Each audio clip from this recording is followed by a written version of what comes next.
What's going on, guys? It's Jimmy here. Welcome to our daily show where we discuss everything going on here in our country that you need to know about here on a daily basis. We got some crazy stuff here going on here right now that you need to know about that we'll cover here in this video for you guys.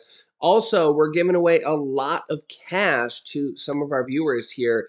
If you've been watching our channel, we've been giving away thousands of dollars to our viewers if you can guess an answer to a trivia question, and we're going to be doing those all the way through the end of the month here.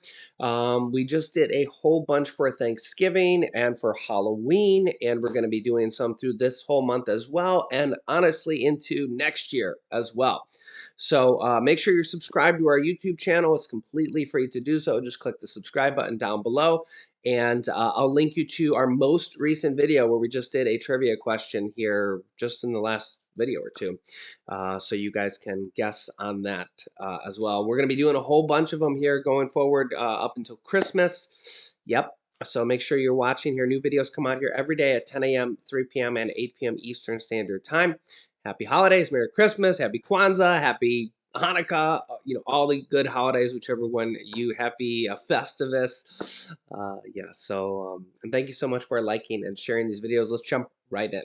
Russia rejects the $60 a barrel cap on its oil, warns they're going to cut off the entire, basically, European Union and the G7, which will cause a oil shortage. And remains to be seen what will happen with the price of oil. Will it go up? Will it go down? Will we see a massive supply chain constraint, which we probably will? And, well, we will see. Russian authorities rejected a price cap on Russian oil, the country's oil, set by Ukraine's Western supporters, all of the EU and the G7, and threatened Saturday to stop supplying the nations that endorsed it, which includes Australia, Britain, Canada, Japan, and the United States, and the 27-nation European Union, which agreed Friday to cap what they would pay for Russian oil at $60 a barrel, which is below market value, which is somewhere around $80 a barrel right now.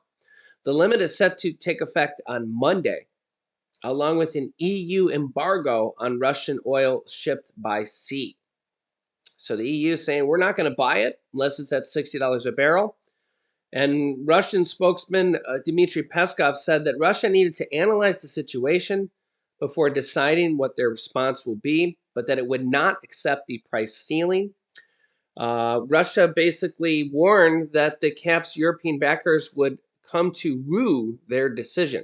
From this year, quote, Europe will live without Russian oil.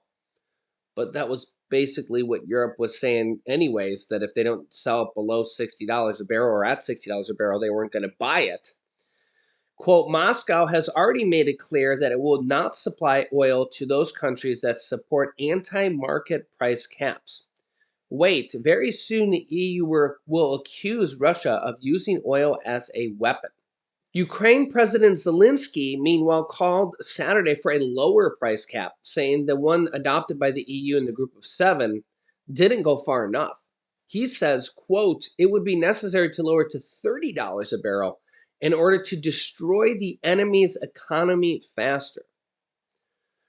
Zelensky wrote on Telegram, leading critic of Putin, under Friday's agreement, insurance companies and other firms needed to ship oil worldwide would only be able to deal with Russian crude if the oil is priced at or below the cap. Most insurers are located in the EU and the United Kingdom and could be required to observe the ceiling. Russia's crude has already been selling for around $60 a barrel, a deep discount from the international Brent benchmark of Brent, which was around $85 a barrel. So Russia's oil has been selling at a discount because you can see here the price of oil, Brent crude at 85, WTI crude just under 80. This is already, you see the price of oil has been falling recently here. But if this goes into effect here on December 5th, we don't know what's going to happen. This is because a lot of countries have already stopped buying Russian oil. So Russia has had to sell it at a discount because countries like the United States, several countries in Europe have already said, we're not going to buy Russian oil. So largely here, the main people that have been buying it in large supply have been China and India, and they have been buying it at a discount, a pretty significant discount as well. And now all of Europe, the G7 and the EU saying, listen, we're not going to buy any more oil from you at all because you're continuing on with this war unless it's at $60 a barrel or lower. And if oil continues to go lower, if it goes even lower, it's going to have to be 5% below market value. So $60 will be the highest we will ever pay going forward, at least while this market cap is on. And if oil goes even lower, yeah, the oil would have to be even 5% lower than that.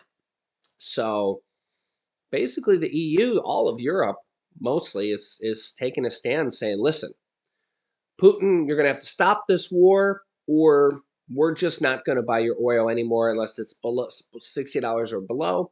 Putin says, I'm not going to sell it to you for that price, even though it's roughly selling it for around that price. So we will see. Will this escalate the war even more? Will Putin just not sell it to them and basically hurt his economy even more? Europe is apparently willing to, if you remember here, Europe said that by the end of this year they wanted to wean off Russian oil anyways. The United States has already cut off Russian oil. We will see. We will see. So they've been trying to stockpile oil, but the question here is, can they stay off of it long term?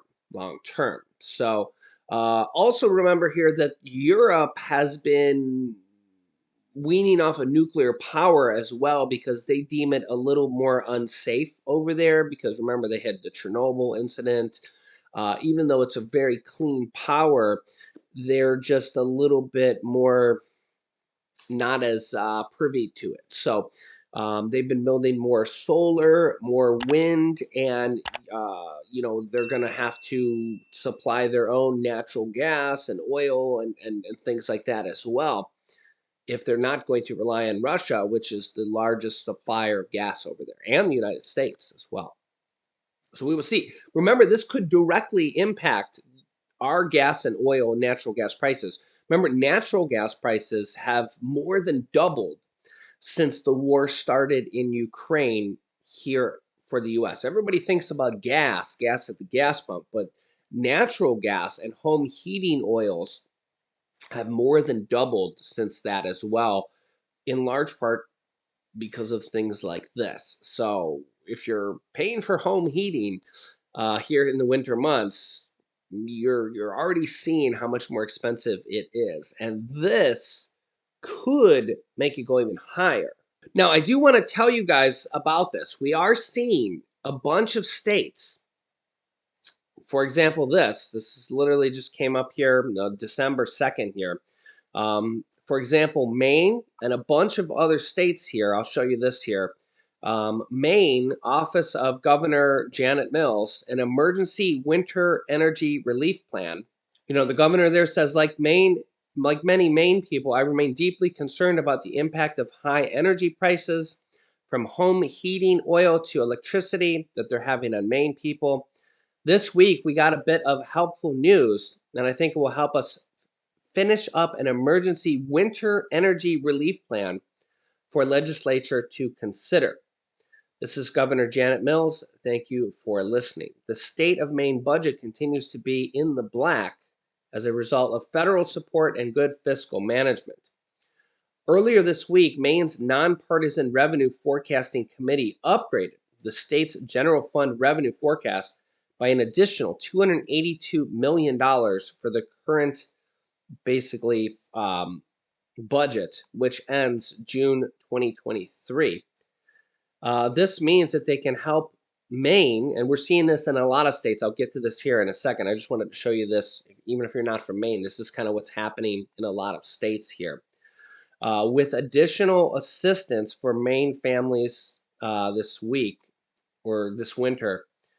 And they have taken direct action to help Maine already, including the stimulus checks that they sent out to Maine, $850 per person, which was $1,700 for married couples, a one-time credit, $90 for tens of thousands of people, and $800 in heating cost relief to nearly 13,000 low-income households, and $1,400 in tax relief for low and middle income families and seniors, and $3,000 to small businesses. So there's a lot of things like this in every state. I want to let you guys know here that pretty much every state has available the HEAP program and the LIHEAP program. Okay, so this is basically, there's HEAP, Home Energy Assistance Program, and LIHEAP program, Low Income Home Energy Assistance Program. Different states have slight different variations of the program. Home Energy Assistance, which is HEAP, and LIHEAP, Low Income Home Energy Assistance Program. There was just added $13 billion added to this fund, basically, for low income Americans that you can get if you're low income for basically all the states. And it started on November 1st and December 1st for some states. How you would apply for this is I have another video for you guys down below in the description of this video. You can watch it next if you want to, or you can Google HEAP program or LIHEAP program. And as you can see here, like LIHEAP, which is basically LI and then HEAP, provides federally funded assistance to reduce costs associated with home energy bills and weatherization of your home. But basically, for most people, it's going to be home energy bills. And then also the HEAP program here, and again, it's going to, there's going to be a site for each state here, will provide federally funded programs for every state. Again, each state is going to have a slightly different, program for your state. Benefits that will apply money directly to your customer, to your utility bill or your fuel bill. They'll basically pay your heating bill or your electricity bill. Okay, if you're at or below 175% of the federal poverty guidelines. This particular website's for Ohio. Again, it might slightly vary based on your state, your income, your guidelines, et cetera, et cetera. So for example, again, for Ohio, again, it's going to vary based on your state. Income for a household size of one, $23,700. For two, $32,000, you might be eligible.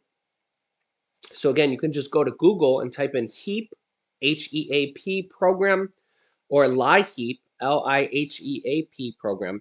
Or you can go to the description of this video, and I have a link for you guys there to look it up. So again, there's $13 billion that just became available here.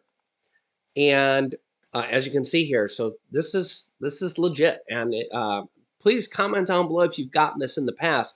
This is something you can get every single year, actually. So if you know how to get this, this is something you can get every year. So again, part of my mission on this channel is to help people as much as possible, as much as possible. So this is a really cool thing. So if you know how to do this, this is a real, it's almost like a skill, believe it or not. You can get this every single year. You get several $100s. In some cases, you can get over $1,000. It's really, really cool. So yeah, this is your reminder here. $13 billion was just added. Go and apply after this video is over. Really, really, it's one of those programs that's out there for Americans. And if you don't apply, you won't get it. They're going to literally give the money out until it's run out. And if you don't apply, somebody else is going to get it. So If you're low income, you should definitely apply. Now, on the other hand, here we're having OPEC Plus says that they will keep their oil policy unchanged in reviews talks. Sources are saying so. It looks like OPEC Plus will not be making another large oil cut, which is a good thing. They won't be making another oil reduction, which is a good thing. On one hand, we're seeing that this Russian oil thing could spike the price of gas, but right now we're seeing gas prices are dropping. How much lower they could go? The average cost of fuel in the U.S. has fallen more than 30% from record highs, with 7 states below $3 a gallon, which is a good thing. Comment down below if your state is below $3 a gallon. I've seen a lot of people say that, yeah, Jimmy, I've actually been able to get gas for $2.50, $2.56. I've seen. So this is a good trend. Let's hope it continues here. Also, right now, 44 states experiencing high levels of respiratory illness. Yeah, and obviously, our family just got sick. Um, you could see here, Los Angeles County mask mandate could return as COVID cases are on the rise. Yeah, can you imagine mask mandates coming back? Mask mandates coming back. Wow. What do you think about this? What are your thoughts on this? Also, we're seeing here hospitals are filling up. U.S. Surgeon General warns a surge in viral illnesses is pushing medical facilities to the brinks and tells Americans how to stay safe. Also, flu cases going crazy here right now as well. So let me know your thoughts here in the comments, and I will keep you up to date here with everything going on here in our country on a daily basis. If you're new to our channel or if you haven't yet, make sure to click the subscribe button down below. It's completely free to do so. New videos come out here every day at 10 a.m., 3 p.m., and 8 p.m. Eastern Standard Time. And make sure to click the bell icon after you subscribe. Also, thanks so much for liking and sharing these videos. You can click here to watch my newest video next. And here's my newest video about checks coming out to Americans that you might not even know about. So click on one of those videos next. Thanks for watching, guys, and I'll see you in the next video.